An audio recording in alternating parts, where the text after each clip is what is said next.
الحمد لله رب العالمين والصلاة والسلام على أشرف الأنبياء والنبيين أما بعد فأعوذ بالله من الشيطان الرجيم بسم الله الرحمن الرحيم ألف لام ميم ذلك الكتاب لا ريب فيه هدى للمتقين وقال تعالى في مقام آخر ولقد يسرنا القرآن للذكر فهل من مدكر وقال تعالى في مقام آخر لا يمسه إلا المطهرون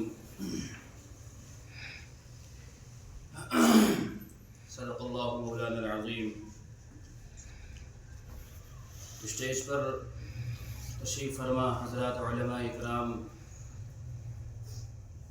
عمائدین شہر اور سامنے تشریف فرما مہمانان رسول صلی اللہ علیہ وسلم، سب سے پہلے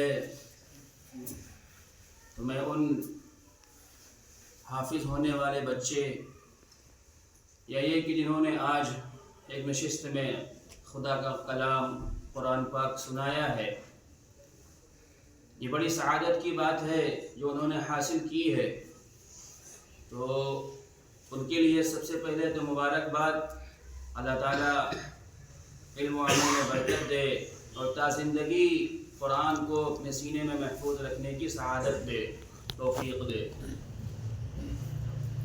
اس کے بعد میں شکر گزار ہوں ادارے کے محتمم ذمہ دار ہمارے عزیز دوست بڑے بھائی مولانا محمد افضل ندوی صاحب کہ انہوں نے اس ناچیز کو یاد فرمایا اور حکم دیا کہ نہیں حاضر ہونا ہے۔ عزیز طلبہ، اس وقت جو ہمارے دنیا کا ماحول ہے، ہمارے گاؤں کا، بستی کا، شہر کا، قصبے کا، ہر جگہ کا، کہ لوگ انگریزی تعلیم کی طرف کھینچ رہے ہیں یا کھینچا جا رہا ہے۔ اچھا، اس کی انتہا یہ ہے، اسکولی تعلیم کہہ لیجئے، انگریزی تعلیم کہہ لیجئے، کہ اس کی انتہا یہ ہے کہ آپ اچھے اسکول، اچھے کالج، اچھے یونیورسٹی کے ڈگری ہولڈر بن جائیں۔ اچھا، پھر آپ کو ڈگری مل گئی، ڈگری کا فائدہ یہ ہوا کہ محنت کی، آپ نے تک و دو کی، کوشش کی، تو آپ کو ایک اچھی نوکری مل گئی، اور نوکری کی بھی انتہا یہ ہے کہ گورنمنٹ جاب، سرکاری نوکری مل جائے۔ یہ سمجھ لیجئے اس لائن کی معراج ہے، مقصد وہیں پر ہے کہ سب سے پہلے کیا، گورنمنٹ جاب مل جائے، سرکاری نوکری سے کہا جاتا ہے، وہ مل گئی تو سمجھ لو بس اب انتہا ہے۔ اچھا، نہیں ملی تو ادھر کوشش کر رہے ہیں، ادھر کوشش کر رہے ہیں، پرائیویٹ کمپنیوں کے اندر جاب کی تلاش میں چپلیں گھس رہے ہیں۔ بہرحال یہ ہے اس کی انتہا۔ کل ملا کر کے مقصد یہ بنتا ہے کہ پیسے کا حصول، اچھی زندگی، اچھی لائف، یہ مقصد ہوتا ہے تعلیم کا۔ لیکن اس کے برعکس اگر ہم دیکھیں،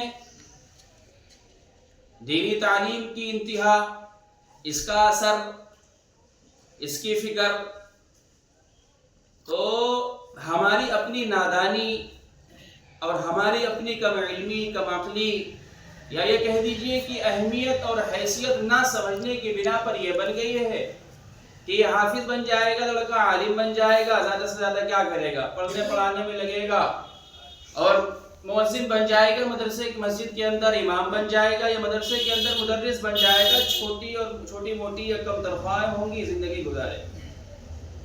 لیکن جو مقصد ہے مدرسے کی تعلیم کا یا یہ علم نبوت کے حصول کا مقصد دنیا کمانا اور پیسے کمانا ہے ہی نہیں۔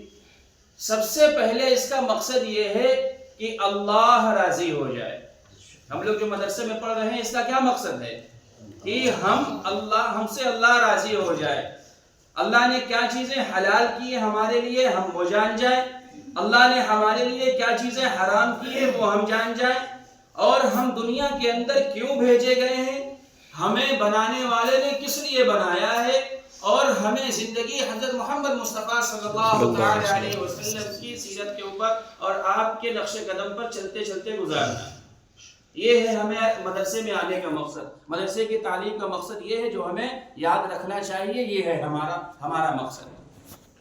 پھر دنیا تو مقصد ہے ہی نہیں. دنیا کو تو پہلے مقصد بنایا ہی نہیں ہم نے. ہاں دنیا جتنی مقدر میں ہوگی اور دنیا جتنی قسمت میں لکھی ہوگی وہ ضرور مل کر کے رہے گی. چنانچہ تاریخ شاہد ہے الحمدللہ ثم الحمدللہ کہ وہ لوگ جنہوں نے قرآن کو سینے میں بسا رکھا ہے، وہ لوگ جنہوں نے علم نبوت کو اپنے سینے میں پیوست کر رکھا ہے، اللہ کبھی ان کو بھوکا نہیں مارتا اور کبھی وہ خودکشی نہیں کرتے. تو اللہ تبارک و تعالی ہی رزاق ہے. جب اللہ اپنے نافرمانوں کو کھلاتا ہے، اللہ تعالیٰ دین کے دشمنوں اور اپنے دشمنوں کو کھلاتا ہے، تو پھر مسلمان اور اس سے بڑھ کر کے اپنے نبی کے لائے ہوئے دین کو سیکھنے اور پڑھنے پڑھانے میں لگنے والوں کو اللہ کے بھوکا سنا دے گا یا بھوکا مار دے گا. لیکن آج چونکہ ماحول ایسا ہے، بن گیا ہے، اور ظاہر سی بات ہے کہ طبیعیت پر ماحول کا اثر ضرور ہوتا ہے. تو سب سے پہلے ہمیں اپنی احساس کمتری کو دور کرنا چاہیے. معاف کریے گا، ہم لوگ خود آج احساس کمتری کے شکار ہیں. کوئی اچھی ڈگری والا، اچھے کالج یونیورسٹی سے پڑھنے والا، سرکاری نوکری والا ہمارے سامنے آ جائے تو ہم حسرت بھری نگاہ سے اسے دیکھنے لگتے ہیں. ہم خود اپنی اس تعلیم کو، اپنے اس عہدے اور منصب کو نہیں پہچان رہے ہیں. انسان کو سب سے پہلے خود اپنی عزت کرنی چاہیے. عزت نفس جسے کہا جائے، اپنے آپ کو پہچاننا چاہیے. جسے علامہ اقبال نے بار بار کہا ہے کہ خودی کو کر بلند اتنا کہ ہر تقدیر سے پہلے خدا بندے سے خود پوچھے بتا تیری رضا کیا ہے. خود شناسی جسے کہا جاتا ہے. آسان لفظوں میں یہ سمجھو کہ اپنے آپ کو پہچانو کہ ہم طالب علم ہیں، ہم حافظ ہیں، ہم عالم ہیں، تو ہمارا مرتبہ کتنا بلند ہے. قرآن و حدیث میں ہمارے لیے کیا فضیلتیں بیان کی گئی ہیں. آثار صحابہ اولیاء اکرام کی زبانی ہمیں کیا کیا مرتبہ اور مقام دیا گیا ہے. جب ہم خود جانیں گے تو ظاہر سی بات ہے اس کی توقیر اور اس کی حیثیت اور جو ہے اس کی اہمیت خود ہمارے دل کے اندر پیوست ہوگی. تو اپنے آپ کو جاننا. آج ہم حالات سے بڑے متاثر ہو جاتے ہیں. آج یہ چیزیں ہمارے اندر آ گئی کہ ہم خود احساس کمتری کا شکار ہیں. ہمارا بچہ حافظ ہے، آواز ہم دبا لیتے ہیں، فلاں مدرسے میں پڑھ رہا حافظ ہے ہمارا بچہ، عالمت پڑھ رہا ہے. حالانکہ سینہ چوڑا کر کے بتانا چاہیے کہ ہاں ہمارا بچہ حافظ قرآن ہے. اس قرآن کو اپنے سینے میں لیے ہوئے ہے کہ جس کے بنا کے اوپر حفظ کے کر لینے کی بنا پر اللہ تبارک و تعالی کل مجھے قیامت کے دن سورج سے زیادہ روشن تاج پہنائیں گے اور 10 ایسے لوگوں کو سفارش کا اسے حق ہوگا جن کے اوپر جہنم واجب ہو چکی ہے. یہ مقام و مرتبہ ہے. تو سب سے پہلے ہم خود جانیں کہ ہماری حیثیت کیا ہے. ہمارے والدین خود جانیں کہ ہمارے بیٹے کی حیثیت کیا ہے. اس نے حفظ کو مکمل کیا اور اس نے قرآن یاد کر لیا تو کس مقام پر وہ پہنچ گیا. قرآن میں ہے کہ اللہ تبارک، حدیث میں ہے کہ اللہ تبارک و تعالیٰ کل حافظ قرآن سے فرمائیں گے کہ تم قرآن پڑھتے چلے جاؤ، قرآن پڑھتے چلے جاؤ جیسے دنیا میں قرآن پڑھتے تھے. قرآن پڑھتے چلے جاؤ اور جنت کی منزلوں کو طے کرتے چلے جاؤ. الحمد سے شروع کرو گے، والناس جہاں مکمل ہوگا تمہارے درجات جنت کے اندر بلند ہوتے چلے جائیں گے. جہاں تمہارا قرآن مکمل ہوگا تمہارے درجات اور تمہارے مقام کی انتہا وہی ہوگی. ذرا سوچئے کیا مقام ہے، کیا مرتبہ جنت کے اندر اور کیا درجات کی بلندگی نصیب کرے اللہ تعالیٰ. یہ بڑی اہمیت اور فضیلت اور سعادت کی بات ہے حفظ قرآن، جو آج ہمارے شہر سے اور شہر کے ماحول سے یہ چیزیں عنقا ہوتی چلی جا رہی. آج ہم اپنے بچوں کو حافظ قرآن نہیں بنانا چاہتے اور نہیں بنانے کی فکر کر رہے ہیں. ہم اپنے بچوں کو اچھے اسکول میں شہر کے پڑھانے کی کوشش کر رہے ہیں اور بڑے فخر سے بیان کرتے ہیں کہ ہمارا بچہ فلاں اسکول میں پڑھ رہا ہے. اس کے ایمان کی کوئی فکر نہیں ہے. انگلش میڈیم میں تو بچہ پڑھ رہا ہے، ایمان ہے یا چلا گیا کچھ پتہ نہیں. پانچ وقت نماز تو چھوڑ دیجئے، جمعے کی نماز پڑھنے کی توفیق ہو رہی ہے یا نہیں ہو رہی ہے کچھ نہیں پتا۔ یہ المیہ ہے خاص ہمارے قصبے سے کہ شہر کے افراد کے بچوں کا حافظ قرآن ہونا بالکل ختم ہونے کے قریب۔ یہ وہی نتیجہ کہ حفظ پڑھ لے گا کیا کرے گا؟ بھائی آپ بچے کو حافظ قرآن بنائیے، ضروری تھوڑی نہ ہے کہ اسے آپ امام مسجد بنائیے یا مؤذن بنائیے۔ آپ جس کاروبار، آپ کو یہی تو ڈر ہے کہ ہمارا کاروبار کون لے کے چلے گا آگے، ہمارے عہدے اور منصب کو، ہماری جائیداد کو کون سنبھالے گا آگے چل کر کے۔ آپ اسے مدرسے کی لائن میں نہ لگائیے، لیکن حافظ قرآن بنا کر کے آپ اسے کاروبار دے دیجئے، کاروبار اس کا کروا دیجئے، سال میں ایک مرتبہ رمضان میں تراویح سنا لے گا، قرآن باقی رہے گا، باقی آپ کاروبار کروائیے اسے۔ کانپور کی مثال ہمارے سامنے ہے، کانپور میں آپ چلے جائیے، ایک برادری ہے جسے بساتی کہا جاتا ہے، بساتیوں کے اندر آپ کو سینکڑوں حافظ قرآن مل جائیں گے۔ قاری نفیس صاحب رحمۃ اللہ علیہ جو وکٹو شاہ کی مسجد میں انہوں نے قریب 40 اور 50 سال بیٹھ کر کے حفظ قرآن کروایا بچوں کو، اور خاص اس برادری کے اوپر انہوں نے محنت کیا۔ شہر کے اندر بہترین حافظ قرآن ہیں جو سرکاری نوکری کے اوپر بھی ہیں، اور ان کی خود کی اپنی کمپنی ہے، خود کا ان کا کاروبار ہے، اور بڑے بڑے لیدر کی فیکٹریوں کے مالک ہیں، اور حافظ قرآن رمضان میں قرآن سناتے ہیں اور سال بھر اپنے جو ہے فیکٹری دیکھتے ہیں۔ تو قرآن بھی سینے میں اپنے لیے ہوئے ہیں، اور بہترین شاندار قرآن جو ہے تراویح کے اندر، مسجدوں کے اندر، اکثر کانپور کی مسجدوں کے اندر حضرت قاری نفیس صاحب رحمۃ اللہ علیہ کے شاگرد مل جائیں گے۔ یہ وہاں کا ماحول ہے، یہ جو دیکھا ہوا ہے۔ تو ہمیں یہ ساری چیزیں ذہن میں رکھنے کی ضرورت ہے۔ دین کا کام ضروری نہیں ہے کہ مدرسے میں لگ کر کے ہی کیا جائے، دین کا کام یہ ضروری نہیں ہے کہ مسجد میں لگ کر کے ہی کیا جائے۔ اللہ کے نبی جناب محمد رسول اللہ صلی اللہ علیہ وسلم جو روشنی لے کر کے آئے، جو ہدایت لے کر کے آئے، جو طریقہ لے کر کے آئے، وہ یہ کہ ایک انسان کسی بھی منصب پر بیٹھا ہو، کسی بھی مقام پر بیٹھا ہو، اور وہ کسی بھی عہدے کے اوپر فائز ہو، بس یہ ہے کہ اللہ تبارک و تعالیٰ نے اسے کیوں پیدا کیا، یہ پیش نظر ہونا چاہیے۔ محمد صلی اللہ علیہ وسلم کا مجھے امتی کیسے بننا ہے، یہ اس کے پیش نظر ہونا چاہیے۔ باقی کوئی چیز معنی نہیں ہے کہ شریعت کے اوپر آپ عمل نہیں کر سکتے۔ انسان کے اوپر وہ تمام کی تمام چیزیں، جیسے ایک انسان مدرسے میں رہے گا چیزیں اس کے اوپر فرض ہیں، جیسے اس کے اوپر دین جو ہے پر عمل کرنا مسجد کے اندر رہے گا فرض ہے، اسی طریقے پر وہ اگر ٹھیلا لگا رہا ہے، وہ فٹ پاتھ کے اوپر کام کر رہا ہے، وہ دکان کے اوپر بیٹھ کر کے دکانداری کر رہا ہے، آفس کے اوپر بیٹھ کر کے آفس میں کام کر رہا ہے، تو وہ ساری چیزیں اس کے اوپر ویسے ہی فرض ہے۔ بہرحال قرآن پاک جو آج لوگوں نے اور بچوں نے سنایا، یہ بڑی سعادت کی بات ہے۔ دنیا میں ابھی جیسے مولانا محمد احمد صاحب نے بتایا، دنیا میں کوئی ایسی کتاب نہیں ہے کہ انسان اس کو شروع سے آخر تک اس طریقے پر حفظ کر لے، یا کوئی ایسی کتاب نہیں ہے جو واقعی جو ہے اسی طریقے پر محفوظ ہو جیسے وہ شروع سے بنی اور چھپی ہوئی۔ لیکن یہ قرآن جیسے ہی اللہ تبارک و تعالیٰ کی ذات سے لوح محفوظ پر، اور لوح محفوظ سے حضرت جبریل علیہ السلام کے ذریعے آپ علیہ السلام کے سینہ اطہر پر نازل ہوئی، وہ قرآن من وعن ویسے ہی موجود ہے۔ اللہ الف لام میم ذالک الکتاب لا ریب فیہ ھدی للمتقین، اللہ نے اس بات کا اعلان کر دیا کہ لوگوں جو قرآن ہے دنیا کے اندر، اس قرآن کے اندر کوئی شک نہیں، کوئی اشکال نہیں ہے، کوئی اس کے اندر جھوٹ کی آمیزش نہیں ہے۔ پھر اللہ تبارک و تعالیٰ نے دوسری جگہ ارشاد فرمایا کہ انا نحن نزلنا الذکر وانا له لحافظون، اس قرآن کو ہم نے اتارا ہے اور اس قرآن کی حفاظت کا ذمہ بھی ہماری ذمہ داری ہے، اس قرآن کا ذمہ بھی ہمارے اوپر ہے۔ چنانچہ دیکھ لیجئے کہ اللہ تبارک و تعالیٰ اپنے اس پاک کلام کو کیسے محفوظ کر رہا ہے۔ وہ اس کی ایک کڑی ہے کہ ان بچوں نے جو آج قرآن سنایا ہے، اللہ نے اپنے کلام اور قرآن کو ان کے سینوں میں محفوظ کر دیا۔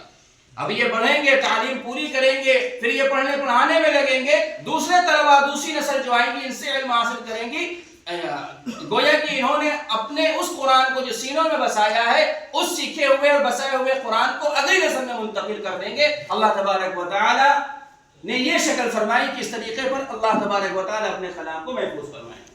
نسلاً بعد نسلین.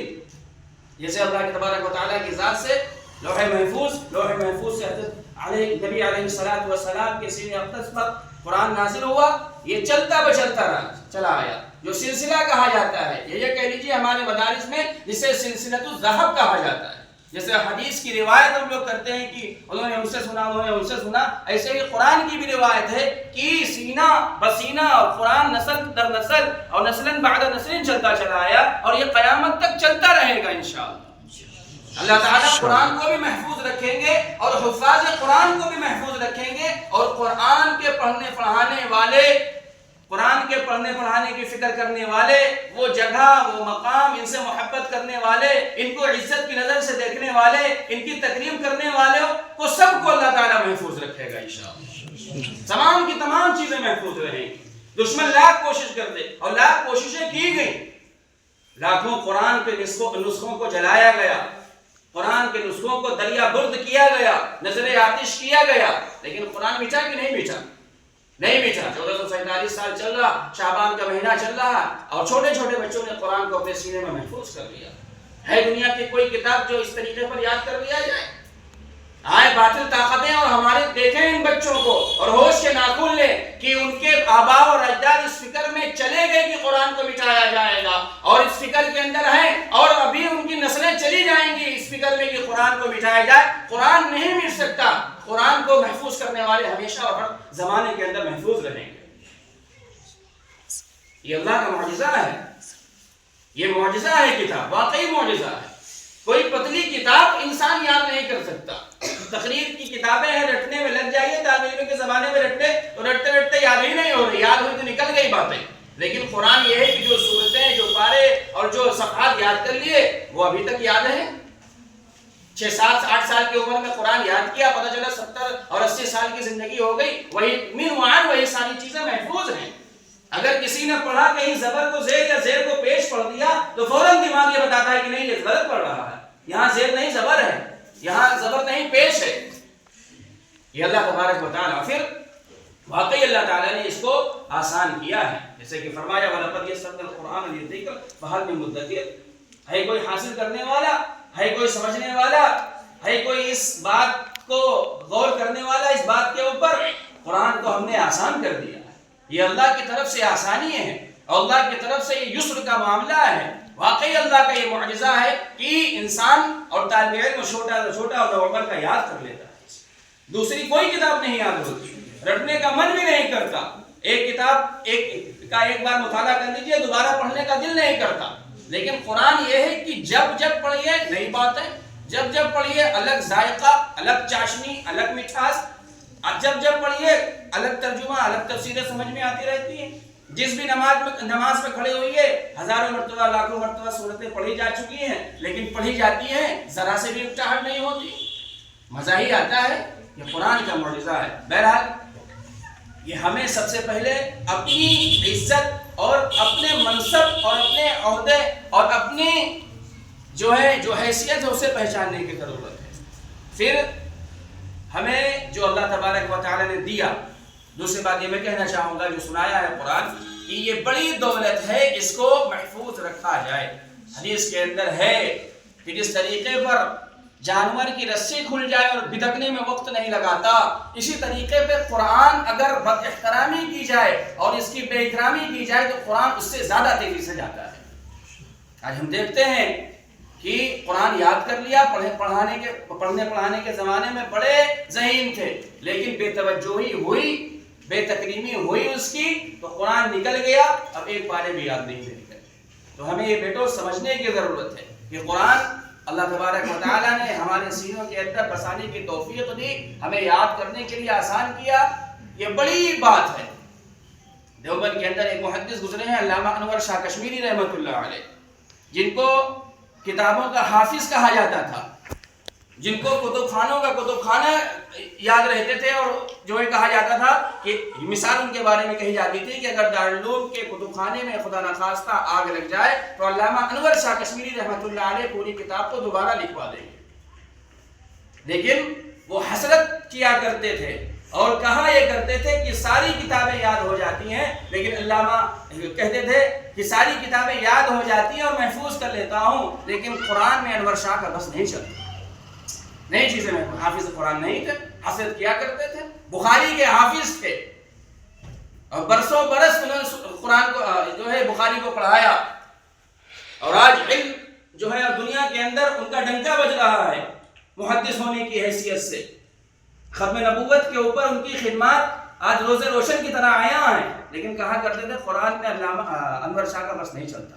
تو بڑی توفیق کی بات ہے، بڑی سعادت کی بات ہے، بڑی مبارکبادی کی بات ہے. تمام ذمہ داروں کو ہماری طرف سے بہت بہت مبارکباد، ان طالب علموں کو بھی خدمت میں بہت بہت مبارکباد. اللہ تبارک و تعالی ہم لوگوں کو قرآن کے پڑھنے پڑھانے سیکھنے سکھانے میں لگائے رکھے اور موت کے وقت تک اسی کی توفیق میسر فرماتے رہے.